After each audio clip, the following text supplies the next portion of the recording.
mais qui est dans un document extérieur auquel le contrat renvoie. Et ces clauses vont être valides, comme pour les clauses compromissoires, mais pas comme pour les clauses de conciliation, au sujet desquelles la pratique des clauses par référence n'est pas admise. S'agissant de l'autonomie substantielle, alors c'est l'idée que la clause a un lien particulier avec le contrat de base, elle survit au contrat de base, et ça se vérifie s'agissant des clauses attributives de juridiction.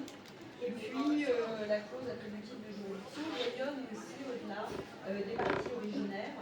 On voit, et on s'était arrêté là-dessus, que le bénéficiaire de stipulation pour autrui peut se prévaloir d'une clause attributive de juridiction, que dans les chaînes translatives, que dans les chaînes de contrat translatifs de propriété, le sous-acquéreur peut se bien imposer une clause attributive de juridiction s'il l'a régulièrement acceptée. Donc on voit que ces clauses rayonnent un petit peu comme ce qui se passe pour les clauses compromissoires, les clauses de conciliation dans le monde. On s'était arrêté à la question de l'unilatéralisme. Alors ça, c'est un grand débat s'agissant des clauses attributives de juridiction. Est-ce que les clauses attributives de juridiction unilatérales sont valides? C'est-à-dire une clause selon laquelle, en cas de litige, telle partie devra saisir telle juridiction désignée par la clause, tandis que l'autre pourra choisir pourra porter son action devant toute juridiction compétente dans l'application des règles actuelles de compétence. Est-ce qu'une clause de ce type, selon vous, est valide, oui ou non? Quels sont vos souvenirs à ce sujet? Désolée, je n'ai pas compris la situation. Oui. Alors la clause attributive de juridiction unilatérale, c'est la clause qui va imposer la juridiction choisie à une partie seulement. Donc c'est une clause qui sera stipulée de la manière suivante. En cas de litige relatif à l'exécution, l'interprétation, la validité du présent contrat, telle partie, la société X, devra agir devant les juridictions luxembourgeoises, tandis que l'autre partie, mettons la société Y, pourra porter son action devant toute juridiction compétente. Donc les juridictions luxembourgeoises compétentes en application de la clause attributive de juridiction, mais aussi toute autre juridiction territoriale compétente en application des règles de compétence. Est-ce qu'une clause de ce type est valable? Oui ou non? Quelle est la position de la jurisprudence? je ne sais pas du tout, mais moi je voulais peut-être imaginer que ce serait possible pour la partie faible du contrat seulement. Si on est en présence d'une clause de faveur, c'est ça? Si la partie faible peut agir devant toute juridiction normalement compétente, alors que la partie forte se voit imposer la juridiction choisie par la clause.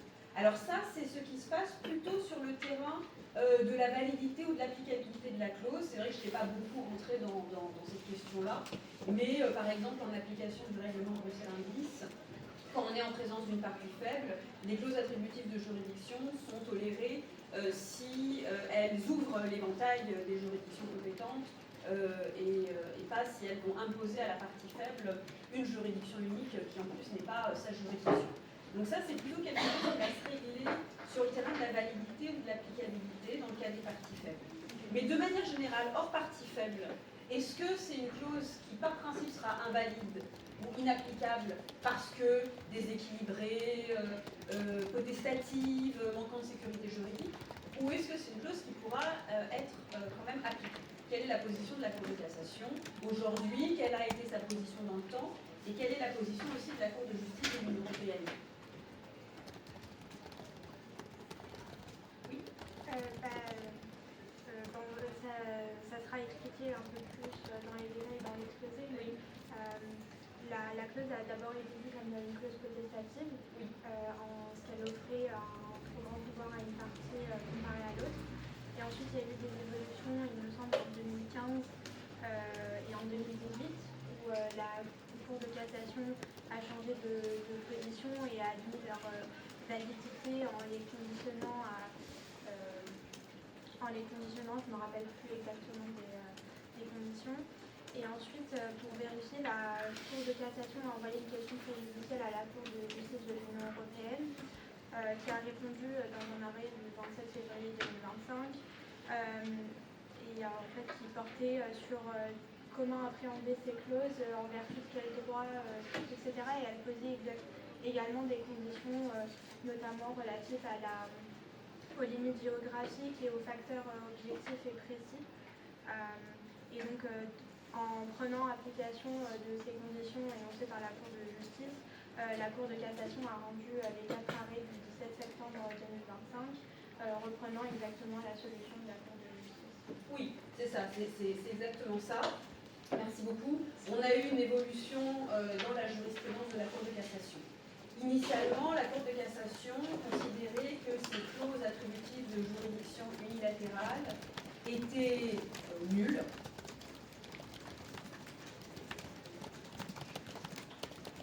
Cette nullité était affirmée soit sur le fondement de la potestativité, soit sur le fondement du règlement de Bruxelles 1. Donc l'ancêtre de Bruxelles 1 bis, le règlement de Bruxelles 1 daté du 22 décembre 2000. Donc on a quelques décisions, plus ou moins anciennes, où la Cour de cassation écartait l'application de clauses attributives de juridiction en considérant ces clauses soit inapplicables parce que potestatives, soit inapplicables parce que contraires aux objectifs du règlement de Bruxelles 1 du 22 décembre 2000. C'est par exemple dans un arrêt du 26 septembre 2012, effectivement vous avez cité la date, que la Cour de cassation a considéré qu'une clause attributive de juridiction unilatérale ne pouvait pas être appliquée parce que potestative. En l'espèce, il était question d'une clause stipulée dans une convention de compte qui affirmait que la banque pouvait agir devant la juridiction du domicile du titulaire du compte ou devant tout autre tribunal compétent,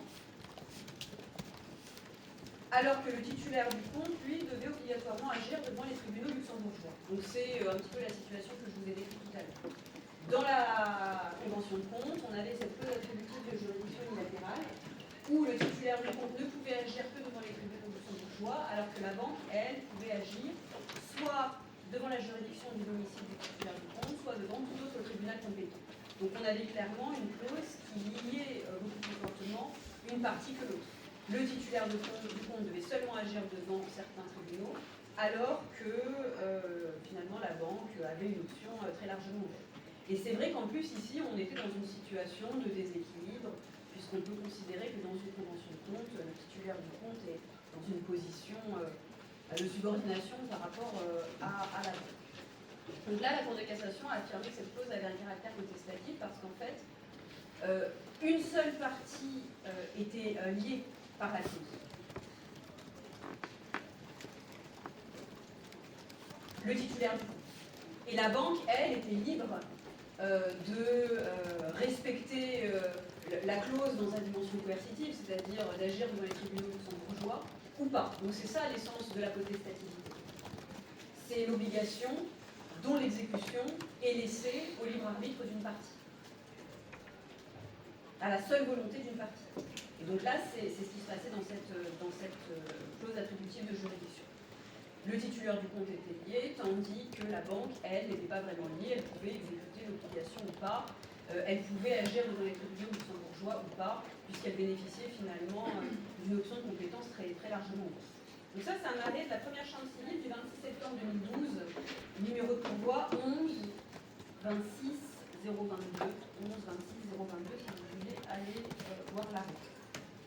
Ensuite, la Cour de cassation est restée sur une position stricte à l'égard des clauses attributives de juridiction unilatérale, mais elle a changé d'argumentation puisqu'elle a cessé de se reporter à la potestativité et elle s'est davantage reportée aux objectifs, aux finalités du règlement Bruxelles 1 puis du règlement Bruxelles 1 bis. Et ça a finalement été la porte ouverte vers l'acceptation des clauses attributives de juridiction unilatérale. Parce que si on dit ces clauses-là sont potestatives, bon, la porte est fermée. On est en présence de clauses potestatives dont l'exécution relève finalement de la volonté pleine et entière d'une partie.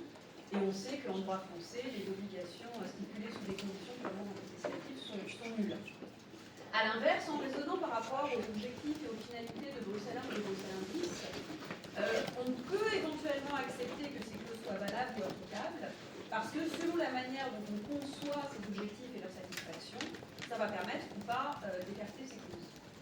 Dans un arrêt du 25 mars 2015, civil première 25 mars 2015, la Cour de cassation a encore considéré qu'une clause attributive de juridiction unilatérale qui permettait à une partie d'agir devant tout autre tribunal compétent par rapport à celui désigné par la clause ne pouvait pas être appliquée parce que cette clause était contraire à l'objectif de prévisibilité et de sécurité juridique du règlement Bruxelles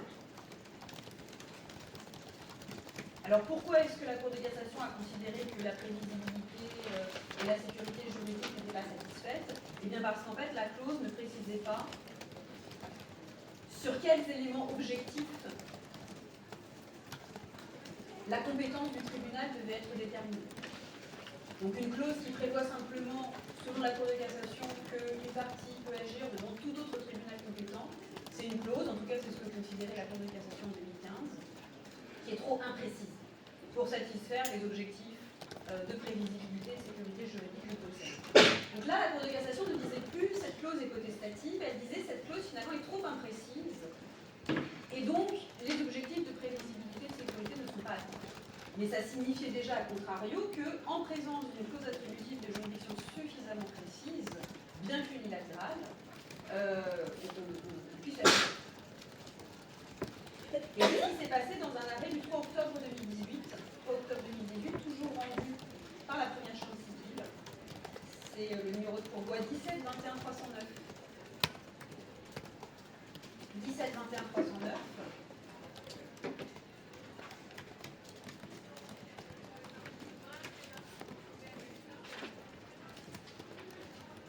Non, pardonnez-moi. Ça, c'est encore un arrêt où la Cour de cassation a écarté l'application de la clause. Civile première, 3 octobre 2018, on a le même raisonnement.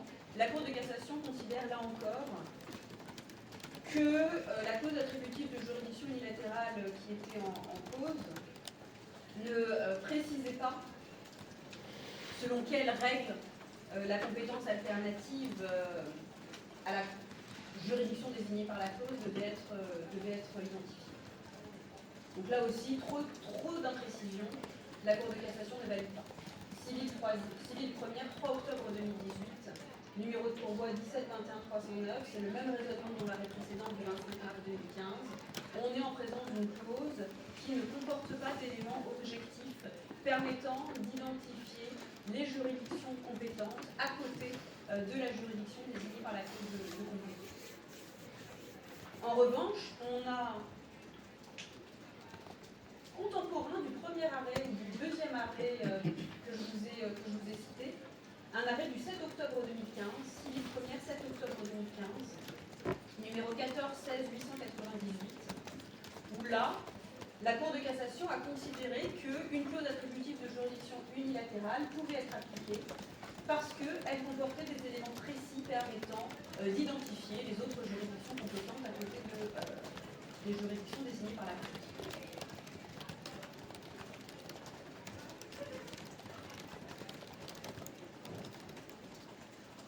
Et là, la Cour de cassation a considéré que les objectifs de prévisibilité et de sécurité juridique étaient satisfaits, puisque la clause en question permettait d'identifier les juridictions compétentes à côté de la juridiction qu'elle désignait précédemment. Donc c'est ça l'évolution de la jurisprudence de la Cour de cassation. Un arrêt de 2012 très restrictif qui se fonde sur l'idée de potestativité pour écarter l'application des clauses attributives de juridiction unilatérale. Mais cette réflexion, ce raisonnement fondé sur la potestativité a vite fait les longs feux. La Cour de cassation a assez vite abandonné ce critère-là pour identifier la validité des clauses attributives de juridiction. À partir de 2015, elle s'est mise à raisonner en contemplation des objectifs de prévisibilité et de sécurité juridique de Bruxelles 1 puis de Bruxelles 1 bis. Et ce changement de critère a permis ponctuellement de valider certaines clauses. C'est ce qui s'est passé dans l'arrêt du 7 octobre 2015, que je viens de citer, ou d'en invalider d'autres. C'est ce qui s'est passé avec les arrêts du 25 mars 2015 ou du 3 octobre 2018, que je vous ai cité également. La question a été renouvelée, remise au bout du jour, à l'occasion d'une question préjudicielle que la Cour de cassation a adressée à la Cour de justice de l'Union européenne en 2023. Et la CJUE a revu sa décision en 2025. Vos collègues, si j'ai bien compris, reviendront sur cette question-là. mais je vous en parle aussi, comme ça vous aurez les deux approches. Alors la Cour de cassation a adressé une question préjudicielle à la Cour de justice de l'Union européenne dans un arrêt de première chambre civile du 13 avril 2023. Le numéro de pourvoi, c'est 22-12-965. 22-12-965. Dans l'affaire à l'origine de cet arrêt, dans l'affaire à l'origine de cette question préjudicielle, la Cour de cassation était confrontée à une clause qui figurait dans un contrat de vente. Et cette clause stipulait que le tribunal de Brescia, en Italie, serait compétent pour juger tout litige relatif au présent contrat, sachant que le fournisseur avait la faculté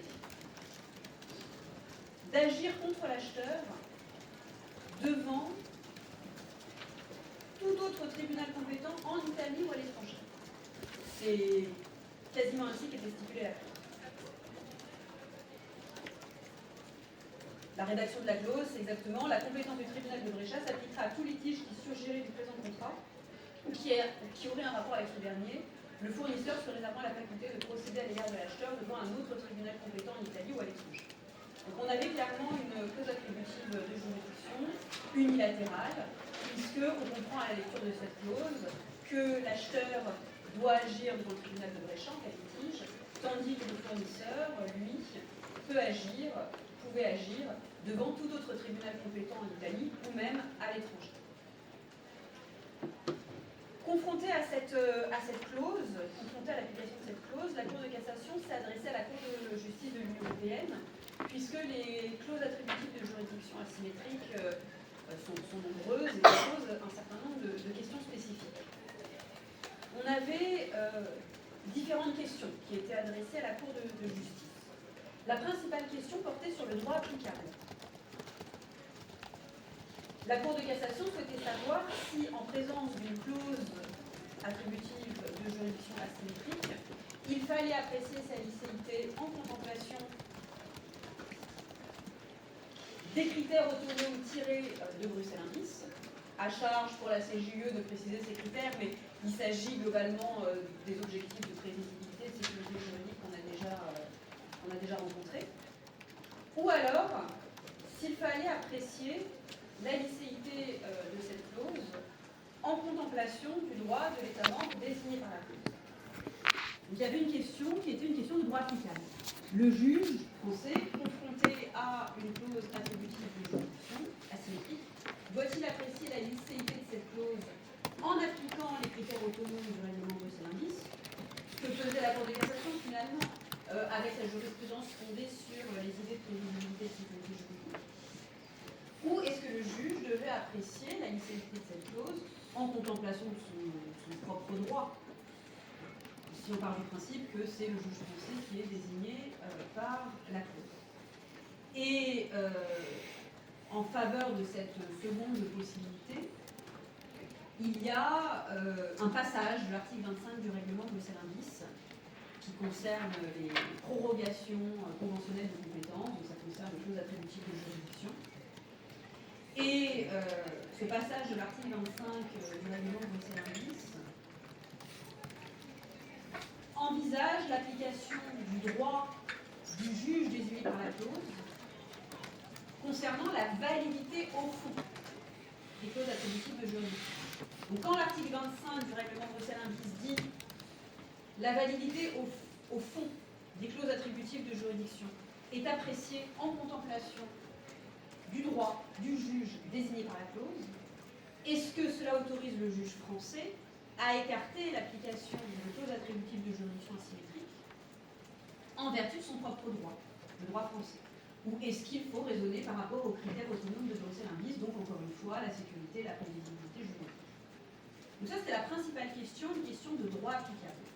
En gros, le juge français, confronté à une CSJ asymétrique, est-ce qu'il doit appliquer ces critères autonomes de Bruxelles Indice ou est-ce qu'il doit appliquer son propre droit? Dans la mesure où l'article 25 du règlement Bruxelles Indice envisage la possibilité pour le juge désigné d'apprécier la validité au fond de la clause attributive de juridiction en fonction de son propre droit. Deux questions subsidiaires découlaient de cette question principale. La première était de savoir si, en application des critères autonomes de Bruxelles-Indice, les clauses attributives de juridiction asymétrique sont compatibles avec l'article 25. Donc, l'article 25 du règlement Bruxelles-Indice, c'est le texte de Bruxelles-Indice qui concerne, je l'ai dit, les prorogations conventionnelles de compétences, ça veut dire les clauses attributives de juridiction. Donc cette question principale se subdivise. Si on applique les critères autonomes de Bruxelles-Indice, est-ce que finalement les clauses attributives de juridiction asymétriques sont compatibles avec l'article 25 du règlement Bruxelles-Indice et avec les critères donc, de sécurité et de prévisibilité juridique que ce règlement porte. Sinon, si on applique le droit interne, quel droit national appliquer quand la clause attributive de juridiction asymétrique désigne plusieurs juridictions compétentes ou ouvre une option entre une juridiction et d'autres juridictions, ce qui se passe en fait dans les clauses asymétriques, puisque la clause asymétrique, elle impose un choix de juridiction à une partie et elle crée une option pour l'autre. Donc si jamais on a potentiellement plusieurs juridictions compétentes en application de la clause asymétrique, finalement, quel droit faut-il appliquer ? Si c'est le juge français, par exemple, qui est saisi parce que la clause attributive de juridiction impose la compétence des juridictions françaises pour une partie, mais que la clause attributive de juridiction envisage d'autres compétences territoriales au profit de l'autre partie, est-ce que le juge français est autorisé, fondé à appliquer son propre droit ? Donc on voit que si jamais ce n'était pas le règlement Bruxelles-Indice qui était appliqué, le problème rebondissait et s'amplifiait, puisque dans l'hypothèse où on a une clause attributive de juridiction asymétrique qui désigne les juridictions de plusieurs États membres, on ne sait plus quel droit appliquer pour apprécier la licéité de la clause, puisque ce serait potentiellement plusieurs droits. Oui. Tout ça, c'est s'il y avait eu de choix de loi dans la convention. Non, parce qu'en fait, la loi applicable au fond du litige n'est pas forcément la même que la loi applicable à la clause elle-même. La clause attributive de juridiction relève de la procédure. Et donc, c'est plutôt la loi du juge saisi qui a vocation à s'appliquer. Et d'ailleurs, le règlement Bruxelles-Indice envisage, comme je vous l'ai dit, l'application de ce droit-là pour apprécier la validité au fond de la clause. Alors après, on peut envisager que les parties fassent un choix de loi sur la procédure, mais en fait, c'est par l'intermédiaire de la clause attributive de juridiction que ce choix est opéré. Parce qu'en choisissant, par exemple, la compétence des juridictions françaises, on choisit la procédure française. Mais le juge français n'appliquera pas forcément le droit français pour trancher le litige au fond si on a effectivement une clause de choix de loi. Donc même en présence d'une clause de choix de loi, on avait quand même un problème spécifique avec ces clauses attributives de juridiction asymétrique. Qu'est-ce que la CJUE a répondu? Est-ce que vous avez eu l'occasion de lire cette décision? Oui. En fait, madame, c'est tout l'objet de notre exposé. Ah, c'est tout votre exposé, ok. J'empiète beaucoup. Oui, d'accord. Et vous voyez aussi, parce que moi, ce que je voulais que vous voyiez précisément, c'était les arrêts du 17 septembre 2025. Oui, on les étudie aussi, mais les c'est juste qu'en fait, Il y en a 4, hein. On a fait toute la chronologie Ok. pour... Dans ce cas, parce qu'en fait, je me permettais de revenir là-dessus parce que c'est un peu complexe.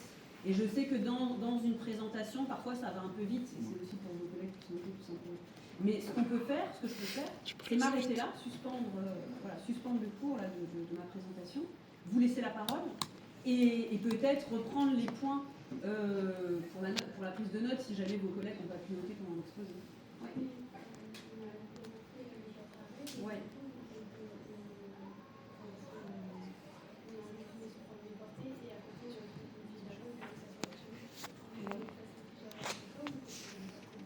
Je pense que c'est intéressant pour vos collègues parce que c'est vrai que moi l'idée de cette présentation c'était vraiment le complément du cours avec le panorama jurisprudentiel de la Cour de cassation, l'arrêt de la CJUE et puis donc ces dernières actualités jurisprudentielles de septembre 2025.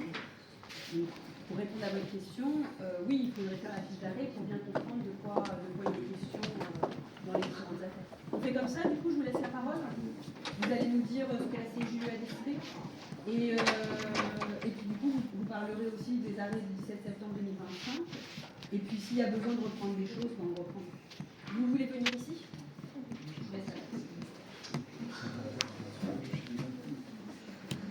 Vous avez pas besoin de la chaise? Ça y est, merci.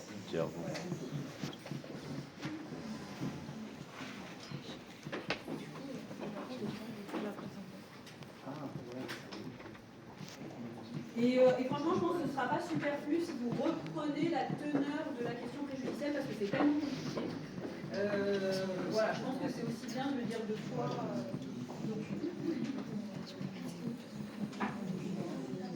Oui, bien sûr. Ouais. Oui, bien sûr.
Toi, ça va toi? Ouais.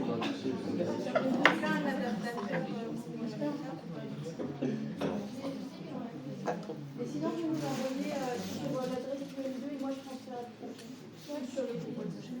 Pour se projeter en direct. Ils ne sont pas d'HD.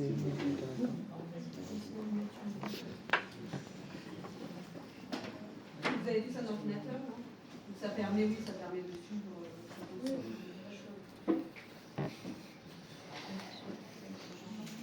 Vous pouvez m'envoyer aussi, je vais regarder mon fils.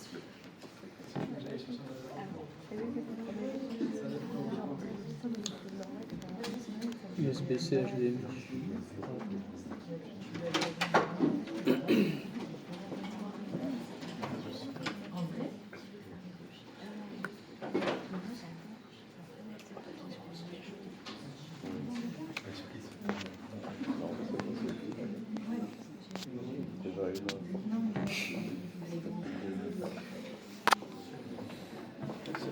C'est la digestion qui dilate un peu de temps là, c'est pas mal.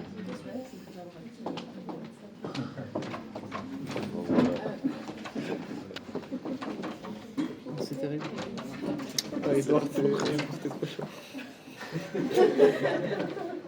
Bon, ils sont pas là.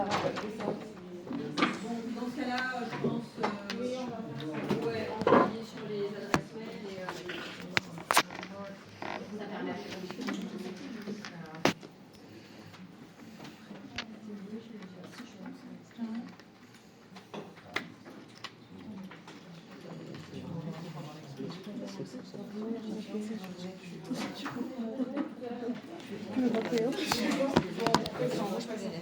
Ah, Edouard, il a un giga HDMI dans son Mac là, mais ouais, ouais, les nouveaux MacBooks là, ils ont un HDMI, je crois que je le vois pas. C'est tranquille. Télé, c'est pas un ordi, c'est un câble. Bonjour à tous. Aujourd'hui, notre exposé va porter sur les clauses attributives de juridiction asymétrique ou encore appelées les clauses de juridiction unilatérale. Nous avons d'abord essayé de faire une introduction où nous avons développé un peu la définition qui a été posée par les différentes doctrines. Et comme Madame l'a dit, la définition qui résume le mieux ce qu'est une clause d'attribution de juridiction unilatérale, c'est une clause qui donne la faculté à une des parties d'emmener le litige devant un seul tribunal compétent, tandis que l'autre partie elle, a la faculté d'emmener le litige devant plusieurs autres juridictions compétentes. Et nous avons sorti une problématique qui est la suivante. Comment l'arrêt Società Italiana Lastre du 27 février 2005 a-t-il permis de concilier l'autonomie contractuelle et les exigences de prévisibilité issues du droit de l'Union? Et comment la Cour de cassation a-t-elle intégré ce nouvel équilibre dans le régime des clauses attributives de juridiction? Et pour mieux développer notre idée, nous avons sorti un grand 1 et un grand 2. Dans le grand 1, nous avons fait un peu l'état du droit antérieur sur la validité de la clause attributive de juridiction asymétrique.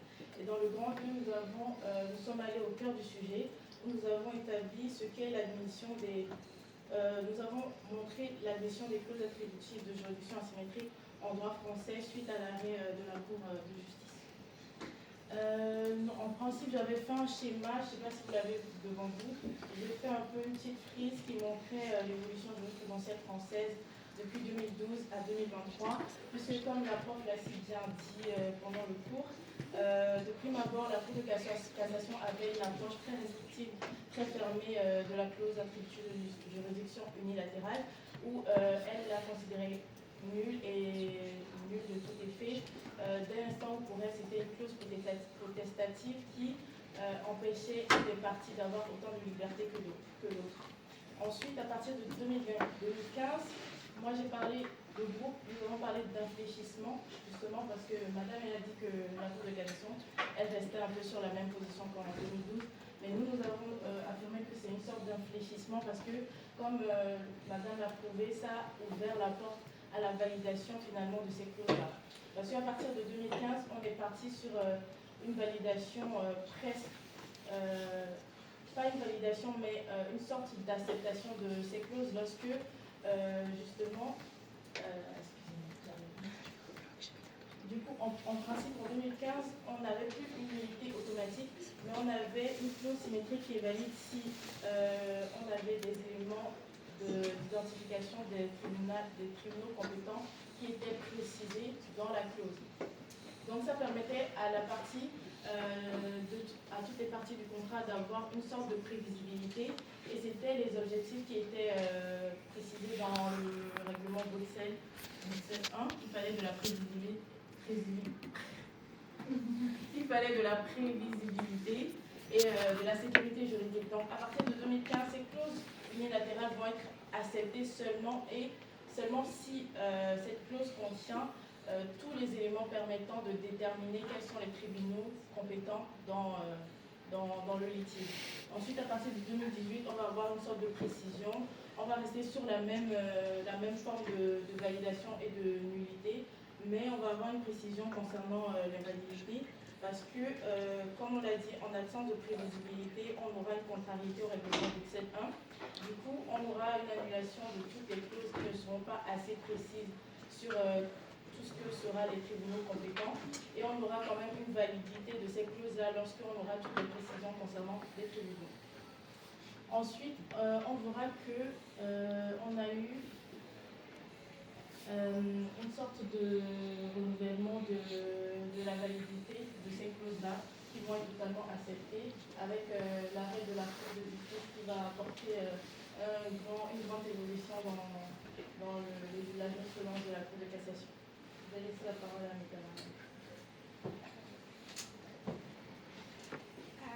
Je vais vous parler de l'arrêt de la CJUE qui a été rendu le 27 février dernier. Donc cet arrêt, cette décision de la Cour de justice, elle résulte d'une question constitutionnelle qui a été posée par la Cour de cassation dans un arrêt du 13 avril 2023 qu'on n'a pas pu décider tout à l'heure. Et dans la question qui a été posée, c'était quels sont les critères de validité de la clause, des clauses attributives de juridiction asymétrique au regard du règlement Bruxelles 1 bis. Donc les faits de cette affaire, je vais y revenir très rapidement. C'était une société française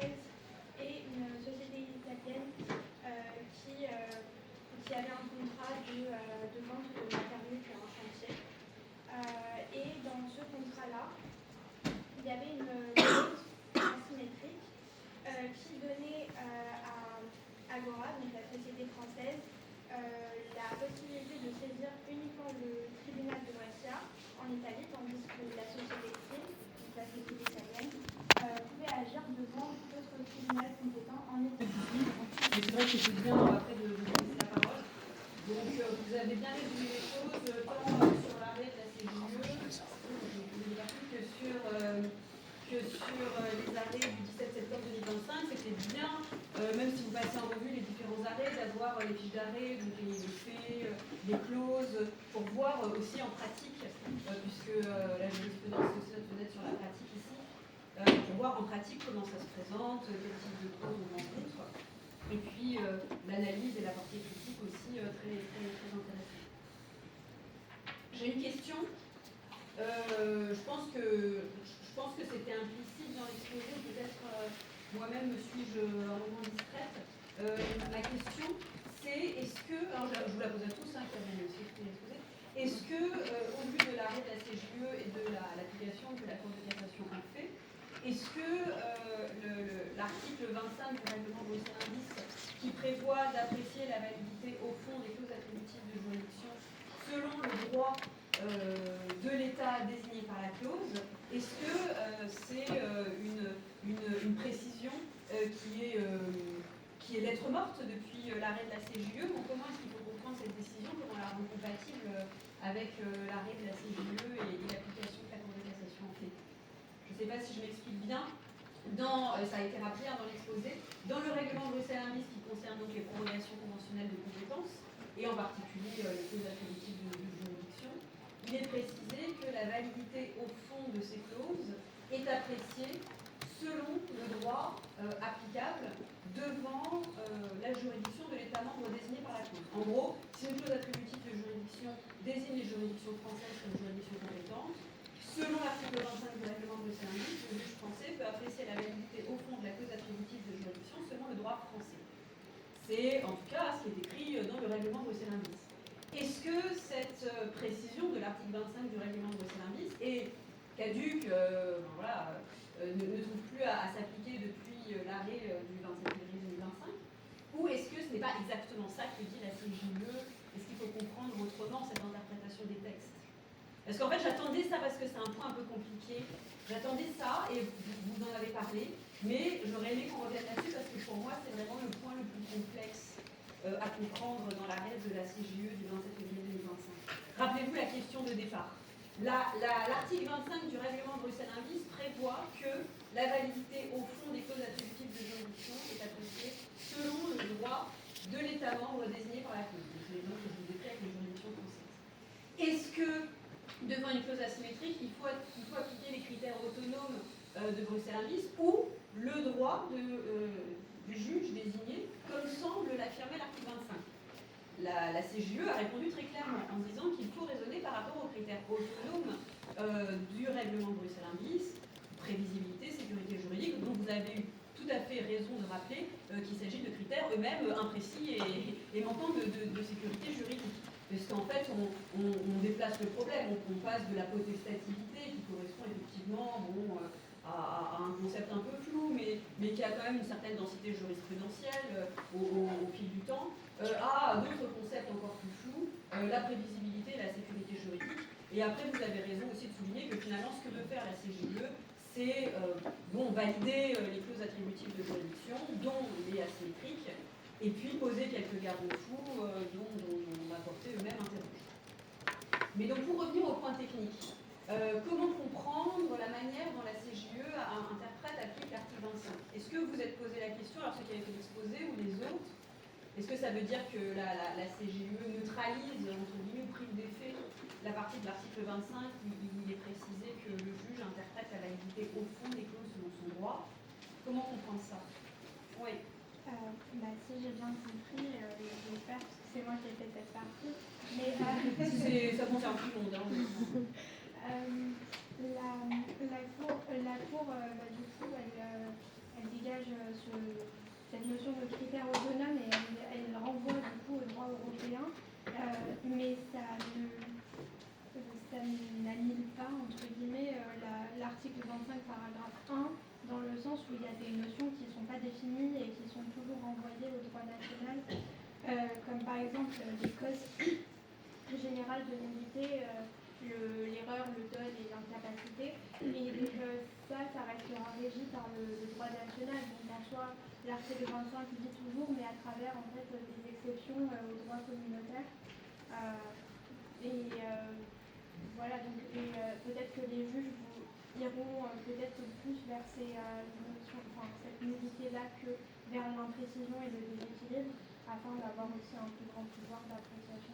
C'est ça, c'est exactement ça. En fait, dans son arrêt, la CJUE opère une distinction entre ce qui relève de la validité au sens strict et ce qui relève plutôt de l'applicabilité, de la licéité de la clause.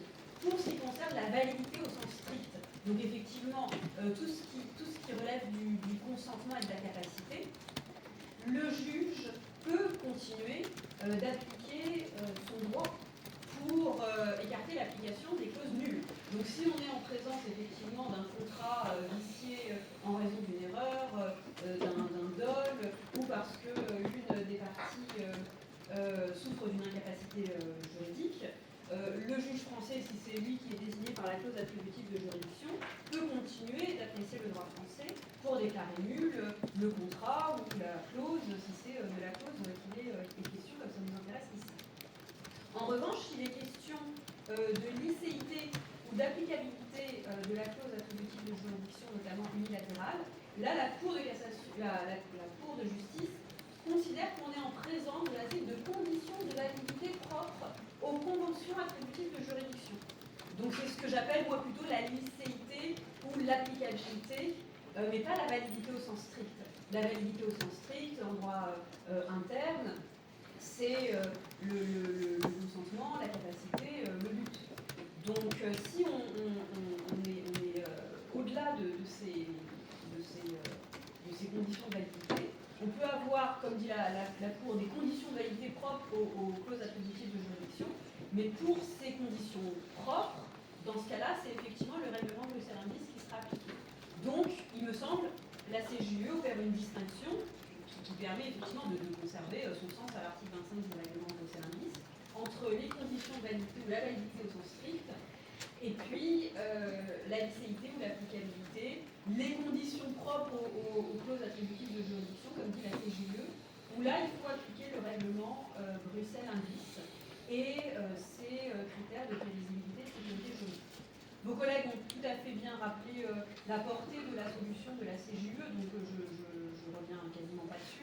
La CJUE opère cette distinction concernant le droit applicable. Il est donc répondu à la principale question qui concerne le droit applicable.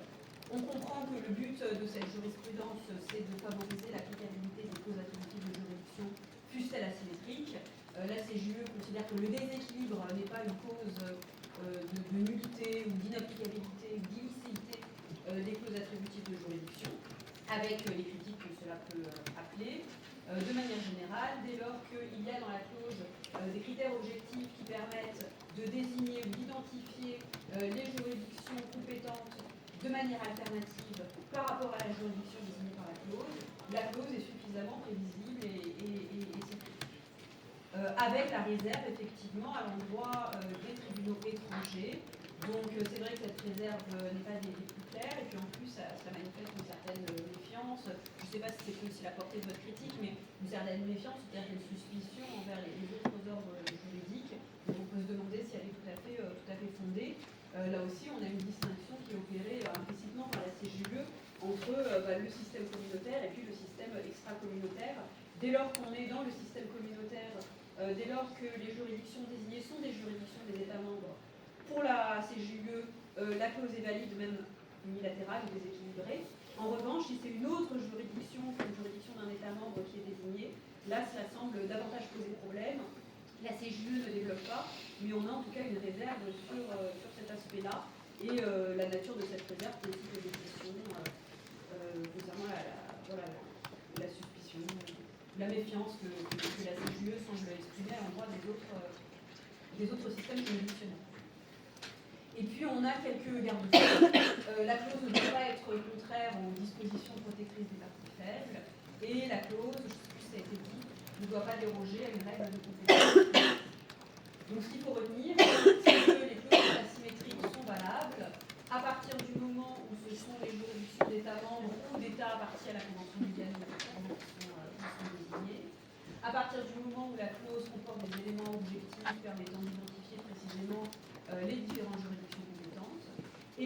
du moment aussi où la clause ne méconnaît pas les dispositions protectrices ou relevant d'une compétence exclusive du règlement Bruxelles 1. C'est un arrêt extrêmement important. N'hésitez pas à le lire si jamais ça n'a pas été fait. Ce soir, je vais vous envoyer un peu de documentation, je vais vous envoyer aussi cet arrêt, comme ça, si vous l'avez, ça va être une motivation pour le lire.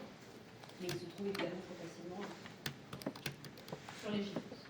Et vos collègues vont vous présenter très précisément les différents arrêts rendus le 17 septembre 2025. Je ne reviens pas dessus. Concernant l'application que la Cour de cassation fait de la jurisprudence européenne. Donc voilà ce qu'on peut dire avec des éléments très actuels sur les clauses attributives de juridiction concernant les clauses attributives de juridiction. On était dans une subdivision qui concernait les dérogations conventionnelles aux règles de compétence légale, s'agissant des formes classiques de la spécialisation juridictionnelle. Un mot sur une institution qui est davantage connue, c'est la clause compromissoire. La clause compromissoire, c'est l'autre clause qui écarte les compétences juridictionnelles, les compétences des juridictions étatiques, au profit cette fois, non pas d'une autre juridiction étatique, comme pour les CAJ, mais au profit du tribunal arbitral. La clause compromissoire, ça a été un modèle pour les clauses attributives de juridiction et aussi pour les clauses de conciliation. Et donc, de ce point de vue, les clauses compromissoires partagent de nombreuses caractéristiques avec les clauses attributives de juridiction et les clauses de conciliation. Les clauses compromissoires sont par principe valides en matière interne et en matière internationale. En cela, les clauses compromissoires se rapprochent effectivement des clauses attributives de juridiction. Donc, on a vu qu'elles sont par principe valides en matière internationale et par principe nulles en matière interne. Comme pour les clauses de conciliation et comme pour les clauses attributives de juridiction, on a en jurisprudence une nette faveur pour les clauses compromissoires. Donc de manière générale, l'efficacité, l'applicabilité des clauses compromissoires est soutenue en jurisprudence, avec certaines restrictions pour protéger les parties les plus fragiles. De la même manière, la clause compromissoire, c'est une clause dont l'autonomie est affirmée, autonomie à la fois formelle et substantielle. La pratique des clauses par référence est admise, s'agissant des clauses compromissoires. Et comme pour les clauses attributives de juridiction, les clauses compromissoires survivent à la disparition du contrat de base. C'est la jurisprudence foncée, la jurisprudence Bardot, quelle que soit d'ailleurs la cause de ces disparitions. Et on peut envisager aussi le rayonnement de la clause compromissoire si jamais celle-ci est acceptée. La question de la compétence du tribunal arbitral, et on parle vraiment de compétence, elle est extrêmement liée à la question de la validité, de l'efficacité de la convention d'arbitrage. Le tribunal arbitral est compétent dès lors que la clause compromissoire est valide et applicable, et en vertu du principe de compétence-compétence, c'est même l'arbitre qui est juge de sa propre compétence. Ça, ce sont des considérations très classiques en droit français de l'arbitrage. Le principe, c'est donc que, sauf en présence d'une clause manifestement nulle ou inapplicable, le juge étatique saisi en violation d'une clause compromissoire doit relever lui-même son incompétence. C'est l'effet, cette fois, négatif du principe de compétence-compétence. Ces notions-là sont maîtrisées en droit français de l'arbitrage. Le principe de compétence-compétence, il a un volet positif, un volet négatif. Le volet positif, c'est que l'arbitre est seul juge de sa propre compétence. Par conséquent, s'il y a une discussion à avoir sur la validité ou l'efficacité de la clause compromissoire, ou du compromis, c'est devant le tribunal arbitral lui-même que cette discussion se tiendra. Et l'effet négatif du principe de compétence-compétence, c'est que le juge étatique doit lui-même se déclarer incompétent si jamais il est saisi en violation d'une clause compromissoire, puisque c'est à l'arbitre de juger de sa propre compétence. C'est l'article 1448 du Code de procédure civile qui pose cette règle. C'est un texte qui concerne non pas l'arbitrage interne, mais qui est applicable à l'arbitrage international par renvoi de mémoire de l'article 1505. C'est l'article 1505 1510, voilà, je ne l'ai pas du tout, merci beaucoup. 1510 du CPC. Donc le texte, c'est le texte qui liste les différents articles sur l'arbitrage interne qui est applicable par renvoi à l'arbitrage international. Je trouve est-ce que c'est d'ordre public pour le juge étatique, c'est-à-dire qu'il doit lui-même se déclarer incompétent, ou alors c'est les parties d'office ou... C'est une bonne question. Je pense que le juge doit relever d'office son incompétence. Parce que là, on est en présence... on est dans une situation où la compétence du juge étatique est exclue. En même temps, on ne peut pas dire que c'est d'ordre public parce que c'est conventionnel. C'est par une clause compromissoire que la compétence du juge étatique est écartée. Mais je pense que le juge doit se déclarer d'office incompétent pour respecter la compétence du tribunal arbitral. Ouais, à vérifier en jurisprudence, mais c'est ce que j'aurais tendance à répondre spontanément. À voir dans cette question. Et on a aussi un autre texte qui est applicable à la fois à l'arbitrage interne et à l'arbitrage international, qui concerne cette fois spécifiquement l'effet positif du principe de compétence-compétence, c'est l'article 1465. Le tribunal arbitral est seul compétent pour statuer sur les contestations relatives à son pouvoir juridictionnel. 1448, 1465, 1510 pour le renvoi des textes relatifs à l'arbitrage interne. Donc ça, ce sont les textes qui posent le principe de compétence-compétence. En jurisprudence, si on raisonne en termes de tendance, est-ce que vous savez quels sont les critères que la Cour de cassation utilise pour considérer qu'une clause compromissoire est manifestement nulle ou inapplicable? Et c'est à ces conditions-là, du coup, que le juge étatique n'aura pas à se déclarer incompétent. Il pourra se prononcer sur la cause. Dans quelles conditions est-ce que la compétence du tribunal arbitral va pouvoir être écartée? C'est-à-dire dans quelles conditions est-ce que une clause compromissoire peut être considérée comme manifestement nulle ou inapplicable? Puisque c'est dans cette situation-là que le tribunal arbitral n'est pas compétent et que le juge étatique le remet. Je ne suis pas sûr, mais je recommence à dire un peu sur le modèle de l'article 48 du Code de procédure civile. Si ce n'est pas très apparent au sein du contrat entre les parties, ça pourra peut-être faire douter de la compétence du tribunal arbitral et de la validité de la clause compromissoire. Oui, la Cour de cassation est encore plus extrême parce qu'elle considère que, à partir du moment où le juge étatique doit interpréter la clause compromissoire ou la convention qui la contient, ou effectuer quelques recherches pour apprécier l'applicabilité ou la validité de la clause, on n'est plus sur du manifeste. La Cour de cassation est extrêmement stricte sur l'appréciation de la clause compromissoire manifestement nulle ou inapplicable, ce qui donne beaucoup de portée du coup au principe de compétence compétence. Oui. Non, en fait, j'avais pas compris. Je pensais que c'était plutôt une règle en fait visible et je ne voyais pas comment ça s'articulait avec les clauses par référence dans lesquelles elles peuvent apparaître dans des conditions générales. Alors ça, le juge étatique ne va même pas rentrer dans ces considérations-là. C'est pour ça que je dis que c'est encore plus extrême que ce que suggérait votre collègue par analogie avec les clauses attributives de juridiction.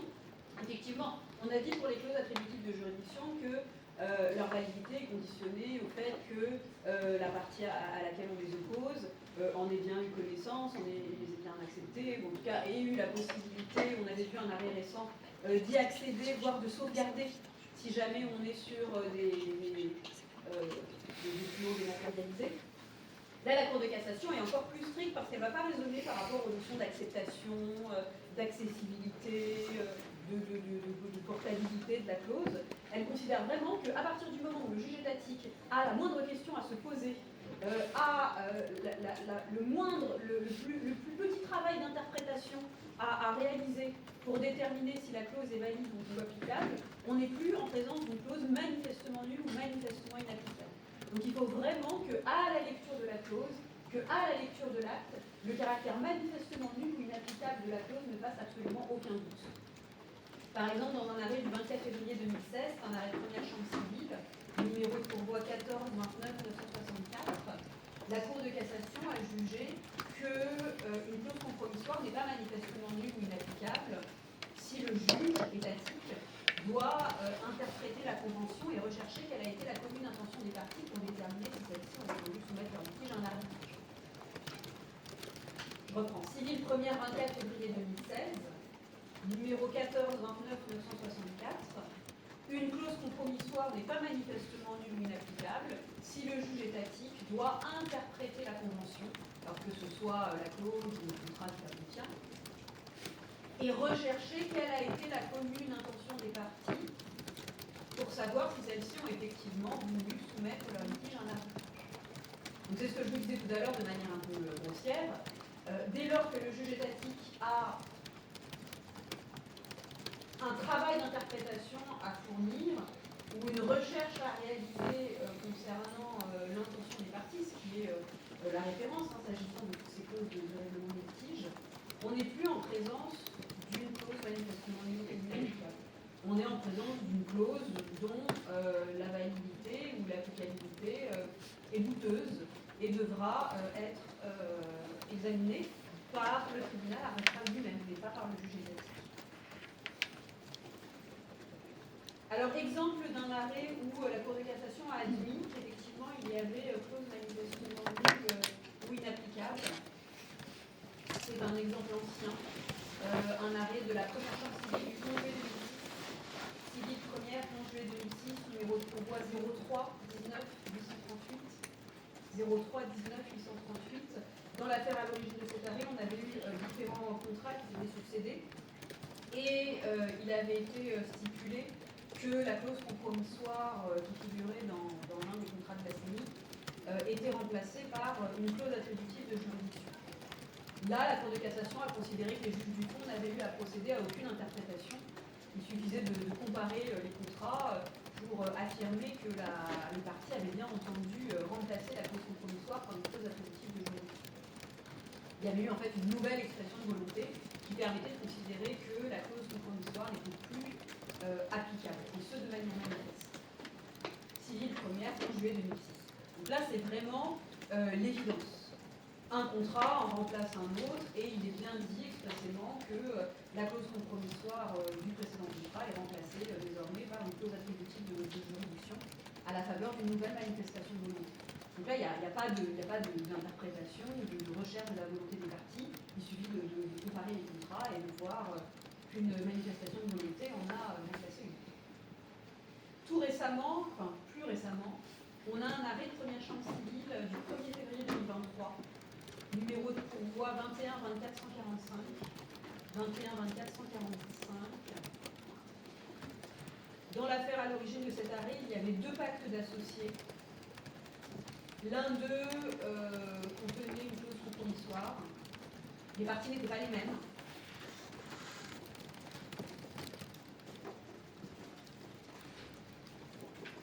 Pour la Cour d'appel, la clause compromissoire figurant dans le premier pacte d'associés était manifestement nulle et inapplicable. Les juges du fond avaient raisonné de manière chronologique deux pactes d'associés, le second qui remplacerait le premier, un peu comme dans l'arrêt 2006, nouvelle manifestation de volonté. Mais en fait, les parties n'étaient pas les mêmes. Et puis, il y avait un lien de dépendance entre les deux pactes, puisque le second pacte comportait une clause pénale qui sanctionnait l'exécution d'une obligation figurant dans le premier pacte. Donc en fait, on avait quand même une codépendance entre les deux pactes, et ce n'était pas une situation où l'un annule et remplace l'autre.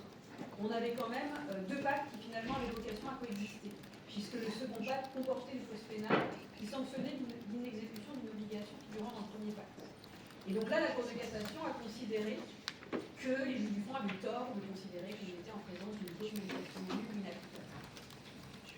Donc on voit encore le côté très très strict.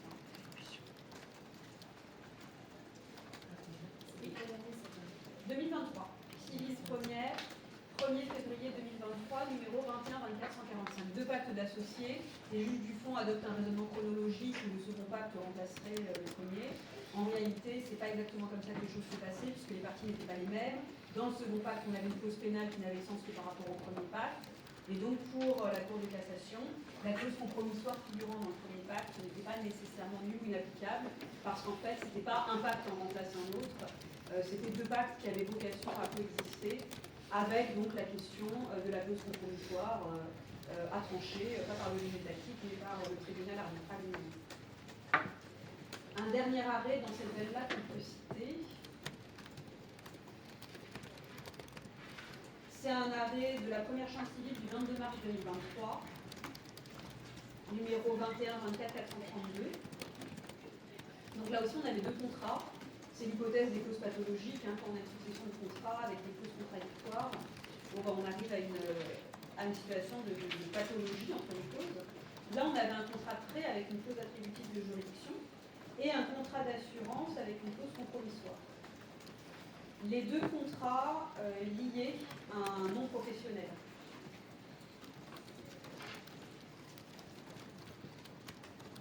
La question s'est posée de savoir si la clause compromissoire était opposable à l'assuré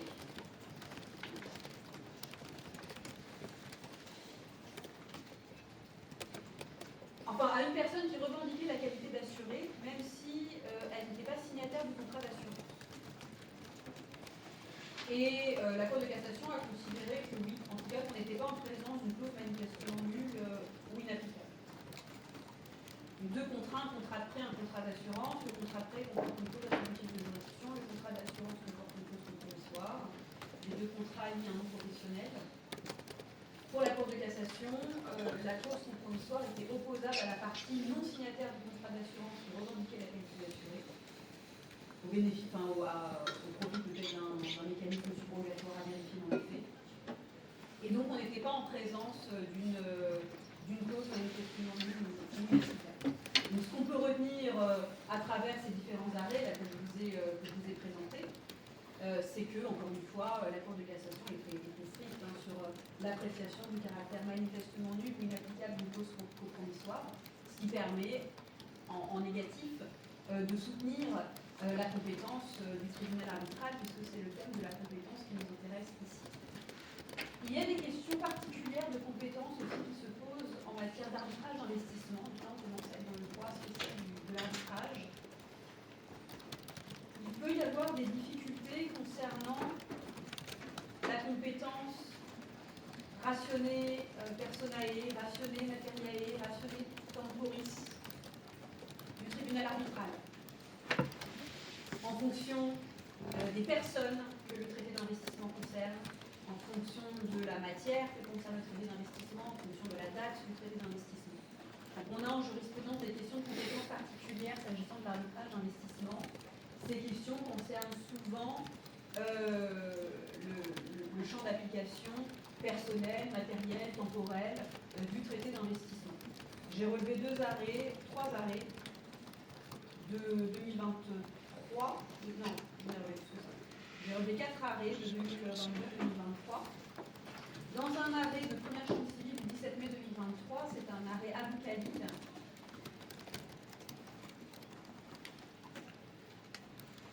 Civile première, 17 mai 2023, numéro 22 25 377. Est-ce que vous avez entendu parler de cet arrêt? Ceux qui s'intéressent à l'arbitrage d'investissement, qui fait peut-être un mémoire dans ce domaine-là. Numéro 22 25 377, arrêt Abou Khalid. En l'espèce, il était question d'un investisseur qui avait deux nationalités, dont celle du pays d'investissement. Et la question se posait de savoir si le fait que l'investisseur ait cette double nationalité lui interdisait d'invoquer un traité bilatéral d'investissement qui prévoyait la compétence de juridiction arbitrale. Dans cette affaire, la Cour de cassation répond par la négative. Le fait que l'investisseur ait deux nationalités, donc celle du pays de l'investissement, ne lui empêchait pas d'invoquer un traité bilatéral d'investissement. En l'occurrence, il s'agissait d'un TBI France-Sénégal de 2007, dans la mesure où ce traité bilatéral d'investissement n'interdisait pas la double nationalité. L'inverse, selon la Cour de cassation, aurait été contraire à l'objet et au but du traité. Donc ça, c'est un exemple d'arrêt où on a une question spécifique de compétence rationnée personnelle. Est-ce que le fait qu'un investisseur ait une double nationalité l'empêche d'invoquer une compétence arbitrale en application d'un traité bilatéral d'investissement? Non, dans la mesure où le traité n'interdit pas la double nationalité, donc celle du pays d'investissement. Et on a, j'ai relevé des arrêts de la Cour d'appel de Paris de 2023, des décisions analogues qui ont été rendues s'agissant d'autres traités bilatéraux, Espagne, Venezuela, États-Unis, Vietnam. Le traité bilatéral d'investissement entre l'Espagne et le Venezuela date de 1990. Le traité bilatéral d'investissement entre les États-Unis et le Vietnam date de 2000. À chaque fois, la question se posait de la compétence d'un tribunal arbitral désigné par un traité bilatéral d'investissement. À chaque fois, le fait d'avoir la double nationalité est une difficulté. On a aussi un exemple d'arrêt s'agissant d'une difficulté de compétence rationnée temporis, donc cette fois en lien avec la date du traité. C'est un arrêt de première chambre civile du 7 décembre 2022, civile première 7 décembre 2022, numéro 2115 390. Dans l'affaire à l'origine de cet arrêt, une cour d'appel avait annulé une sentence arbitrale en considérant que le tribunal arbitral n'était pas compétent d'un point de vue temporel parce que les investissements litigieux étaient antérieurs à 1992 et le tribunal arbitral était compétent dans le cadre d'un traité d'investissement datant de 1992. Donc pour la cour d'appel, comme les investissements étaient antérieurs au traité d'investissement qui prévoyait la compétence du tribunal arbitral en 1992, le tribunal arbitral n'était pas compétent, rationné temporis. La Cour de cassation casse. Elle affirme que c'est par rapport à la naissance du litige que les juges du fond ont dû résoudre. Donc peu importe finalement la date des investissements, c'est la date du litige qui est pertinente pour savoir si le tribunal arbitral est compétent. Donc à partir du moment où le litige est né après 1992, dans cette hypothèse-là, le tribunal arbitral était bien compétent, c'était un traité bilatéral entre la Russie et la France, datant du 1er janvier 1992.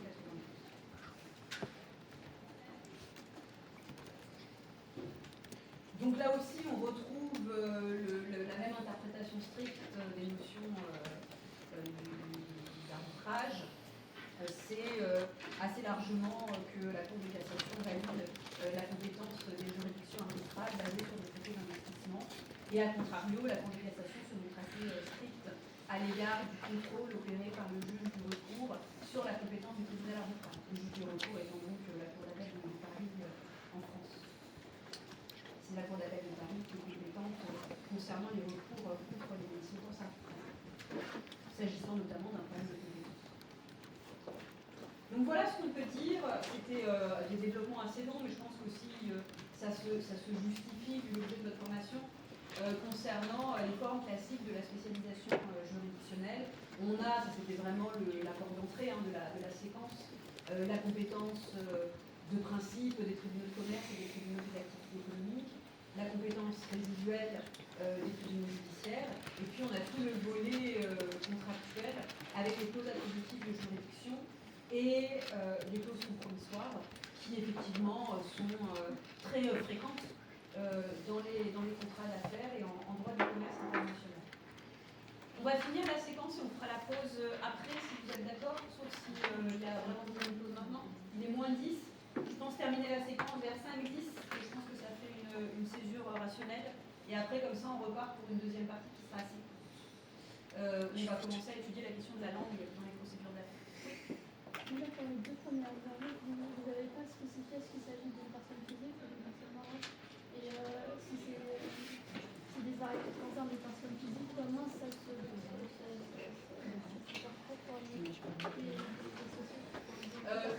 le premier arrêt, alors à vérifier, il faudrait sortir l'arrêt, mais là j'ai noté la force de chaque arrêt. Le premier arrêt, à mon avis, concerne une personne physique, puisqu'on parle de nationalité.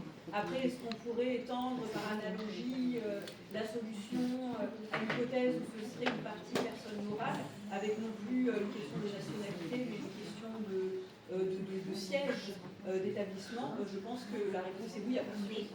Parce que la question de la nationalité, c'est une question qui va appeler peut-être davantage de restriction que la question de l'établissement pour une personne morale. Avec la nationalité, on est quand même dans un domaine d'ordre civique. Et donc on peut envisager des restrictions concernant la nationalité d'une personne physique, même si la Cour de cassation écarte les restrictions. Mais est-ce que ça pourrait s'étendre à une personne morale? J'aurais tendance à répondre oui. Alors après, il faudrait faire des recherches exponentielles, mais je pense que à fortiori. Et l'autre arrêt, en fait, la question ne se posait pas tellement. Alors pareil, il faudrait vérifier, ça m'avait répondu facilement. Est-ce que c'est une personne physique? Est-ce que c'est une personne morale? Je l'ignore. Mais comme ici, c'était plutôt sur la date de l'événement permettant de déclencher la compétence du tribunal arbitral, finalement la qualité de personne physique ou morale, je pense, est indifférente. Ce qui comptait, c'était est-ce qu'on va raisonner par rapport à la date de l'investissement ou est-ce qu'on va raisonner par rapport à la date du litige. Et la Cour de cassation propose de raisonner finalement par rapport à la date la plus proche, la défense du litige. Oui, on peut faire la pause. On va faire une pause d'un quart d'heure. On prend la fin. Je suis mort. Fatigué, vraiment Darius, je comprends pas comment vous faites pour suivre un cours comme ça.